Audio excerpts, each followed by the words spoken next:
زمخشري رحمت الله علیه تفسیر کشاف کې د حضرت لقمان حکیم یو واقعه لیکلې ده چې یو ورځ ورته بل آقا وی چې چیلې بوزا او په دې کې چې دوه کم بهترین آزادي هغه مال راوړ. نو لقمان حکیم لاړ هغه حلال ک او یو یې جبر راوړه او یو یې زړه راوړ چې آقا دا په دې ساروي کې د ټولو نه بهترین آزادي. یا ورته وی چې زه دا بل چیلې بوزا او په دې کې چې خراب کم سیزونه دي نو هغه ترې راوړه. نو لقمان حکیم هغه چیلې بوته حلالې که او بیا یې جبه راوړه او بیا یې زړه راوړ. په دویم ځل کې بیا جبه راوړه او بیا یې زړه راوړ.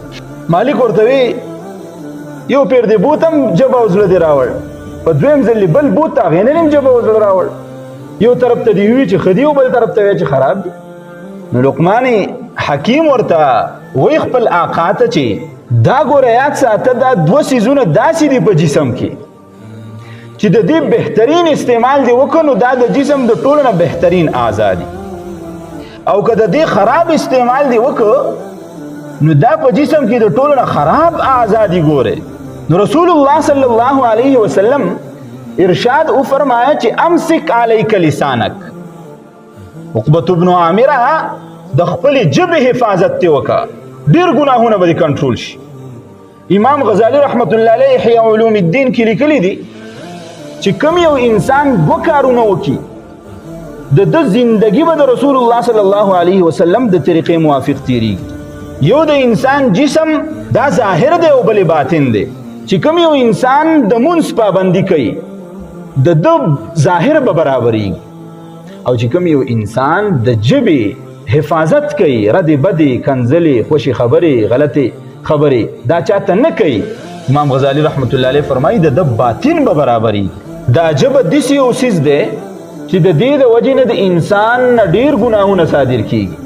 ګوره اندازه ولګوئ، لاسونه دي دا به د نیولو ګناه وکي، خپې دي دا به د تللو ګناه وکي، غوږونه دي دا به د اورېدلو ګناه وکي.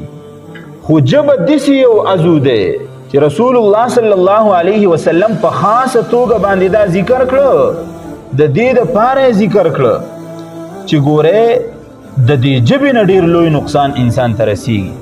نور اعضا خو یو یا دوه ګناهونه چرته کوي، خو محدثین فرمایي دا جبه داسې یو عضو ده چې 10 کبیره ګناهونه د دې نه کیږي.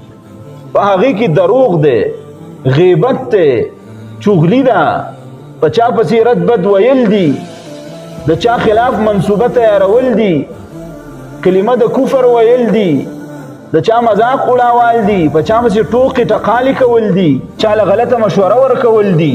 دا ټولې خبرې چې څومره دي دا د ژبې سره تعلق ساتي. د دې وجې نه رسول الله صلی الله علیه وسلم عقبة بن عامر رضی الله تعالی عنه ته فرمایي ته دې ګوره خپله ژبه په کنټرول کې وساته. یو حدیث مبارک کی راضی رسول الله صلی الله علیه وسلم ارشاد فرمایي دو چیزونه ذکر کوي چې چا مال د دې د حفاظت ذمہواری راکړه دا سړی د ته زه د جنت ذمہواری ورکو. په هغه دوانو چیزونو کې یو چیز د شرمګاه ذمہواری مال چا راکړه د دې د حفاظت زه به ورته د جنت ذمہواری ورکو. او بل چیز جبه ده چې کله د دې جبې ذمہواری ما ته چا راکړه نو بیا به زه درته د جنت ذمہواری ورکوم.